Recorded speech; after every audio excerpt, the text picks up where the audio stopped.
Las misericordias de Dios se renuevan cada mañana.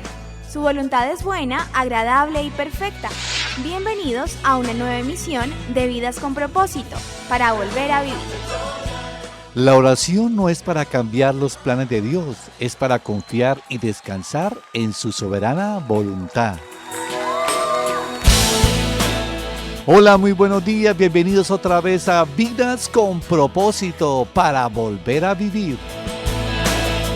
Les saluda Oscar Plata. Hoy iniciamos una nueva serie titulada Un cristiano descarriado y compartiremos el primer tema, cuando te sales de la voluntad de Dios. Tú nos creaste con un propósito.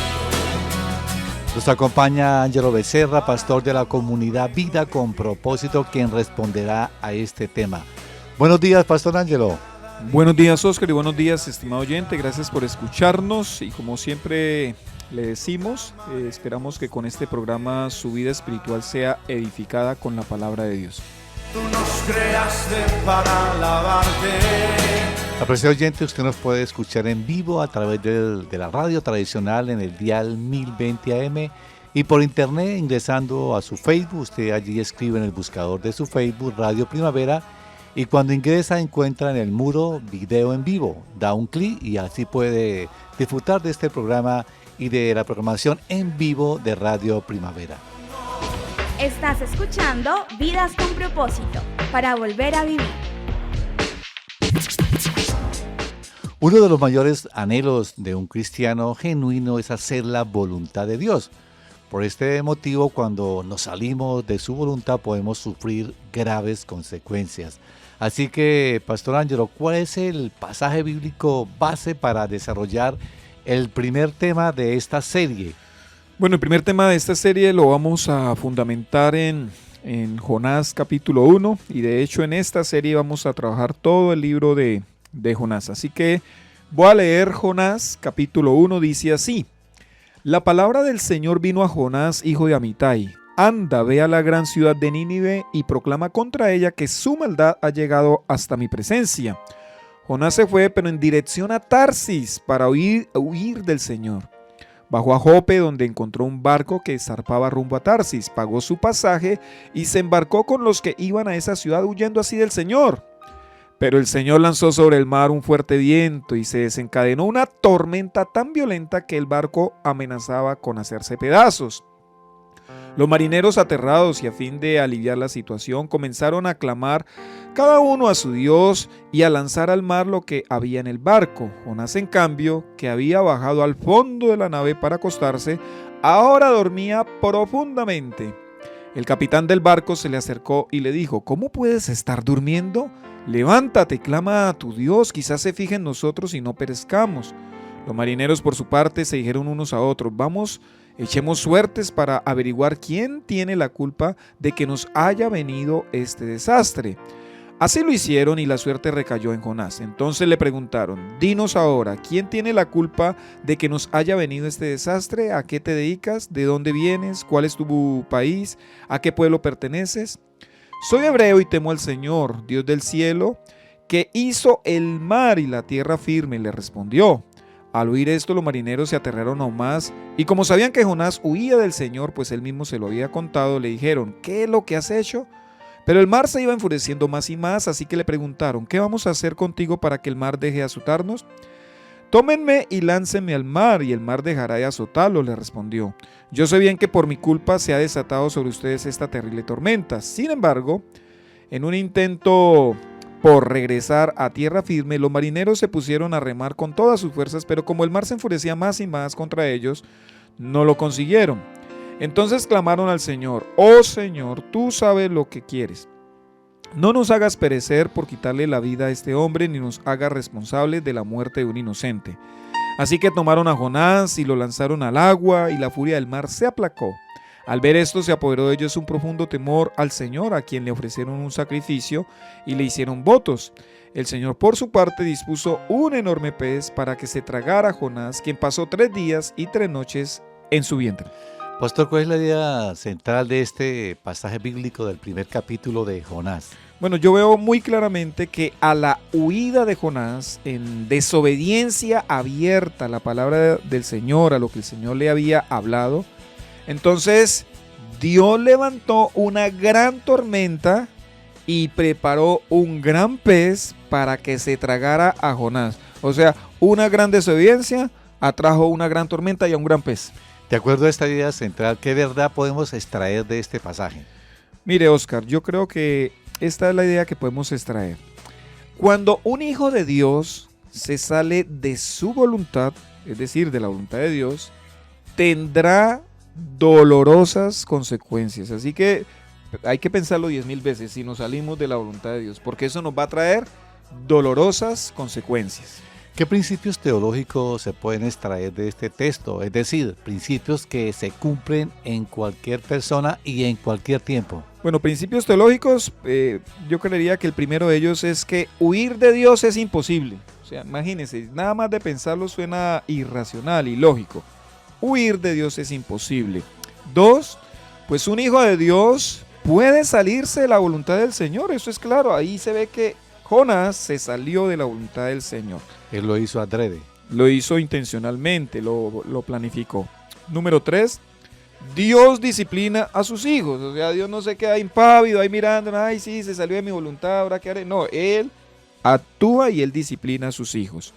Número 4, Dios usa las circunstancias para hacernos volver a su camino.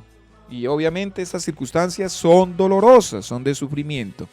Y número 5, Dios siempre gana. A mí me gusta eso. O sea, nadie se puede salir con la suya. Ninguno de los hijos de Dios puede como escabullírsele y vencer a la voluntad de Dios. No, la voluntad de Dios siempre nos va a vencer a nosotros. ¿Esto podría explicarnos cuál es el contexto del libro de Jonás?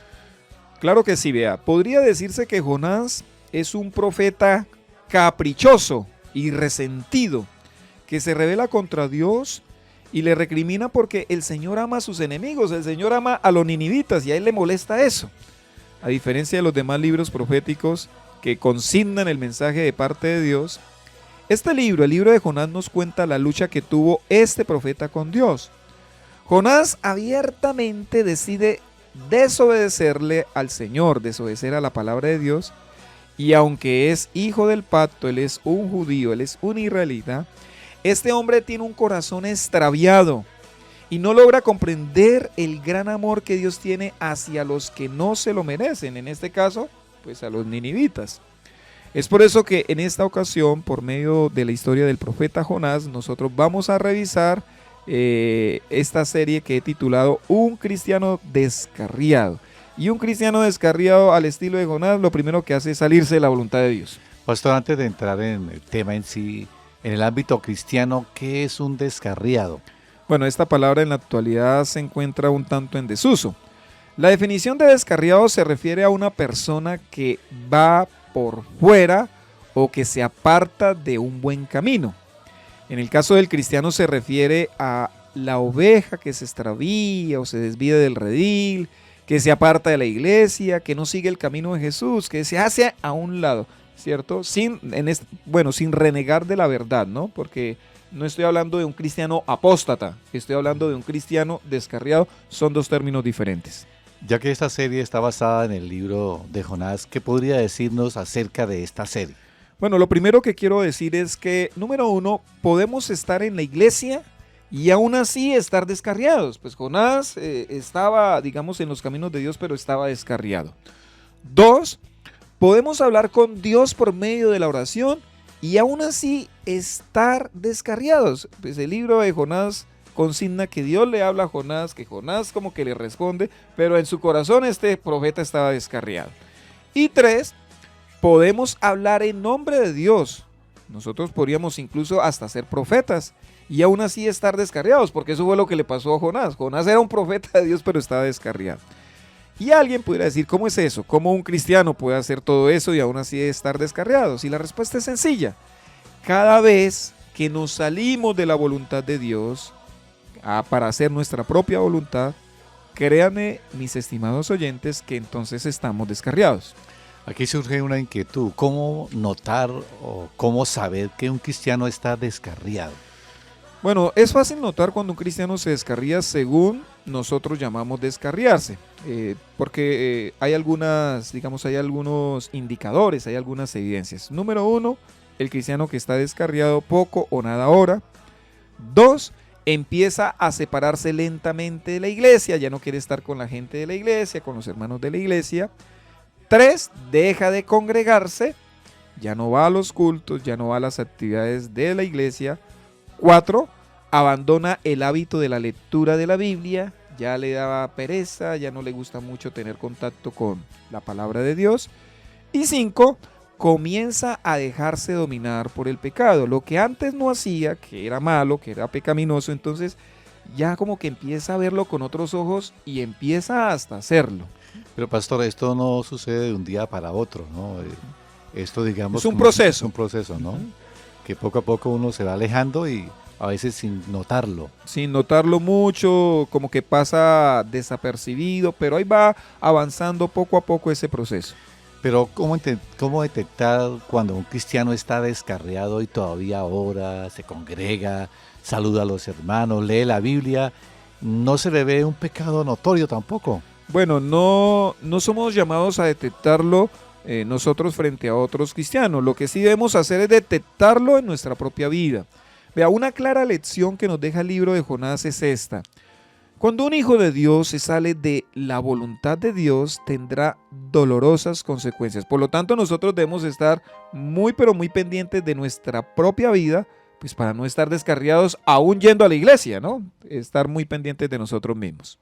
Estamos en Vidas con Propósito en el dial 1020 AM de Radio Primavera, con la nueva serie Un cristiano descarriado, y hoy el primer tema, cuando te sales de la voluntad de Dios. Pastor, ¿cuál sería la primera consecuencia cuando un cristiano se sale de la voluntad de Dios? Primero, vienen tormentas, ¿sí?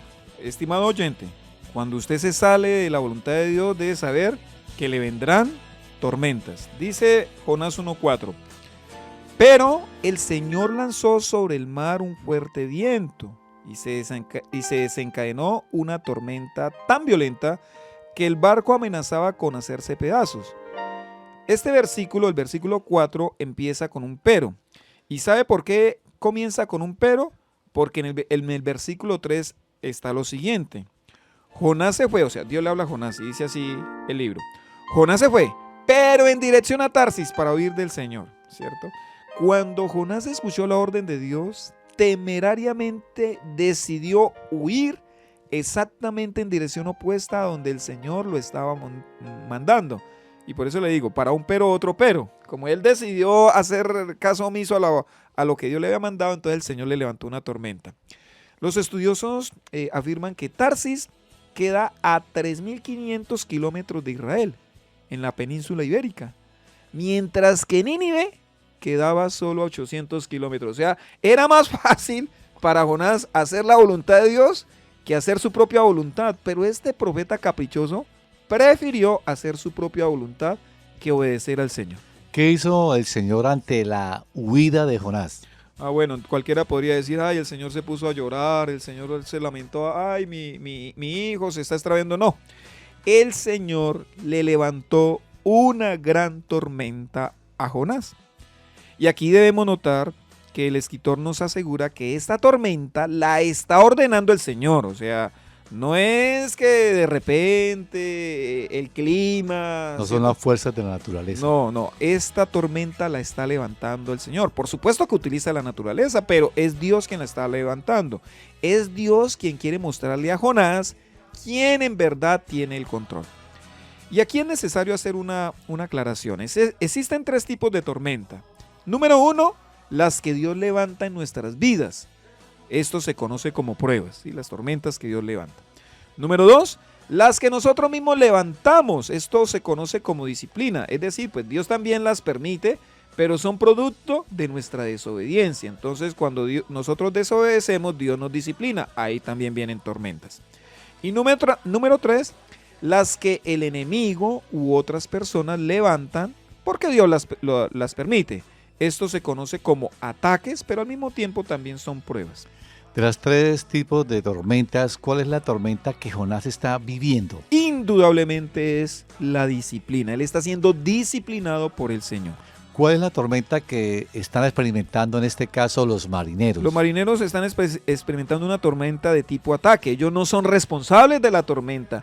Y la tormenta viene es por causa de Jonás, no por causa de O ellos. sea, ellos son víctimas de la desobediencia de Jonás. De Jonás, porque cuando nosotros desobedecemos al Señor, también otros llevan del bulto. Eso es lo que algunos no entienden. En el caso del libro de Job, ¿cuál sería lo que experimentó Job? ¿Qué tipo de prueba? Bueno, ¿qué tipo de tormenta. Es una tormenta mezclada entre prueba y ataque.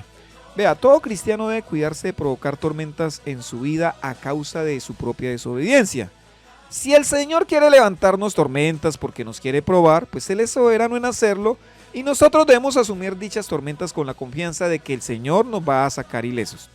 Pero otra cosa es que por nuestra rebeldía, por nuestra desobediencia, por salirnos de la voluntad del Señor, nosotros nos autoprovoquemos dolores y sufrimientos innecesarios, estimado oyente.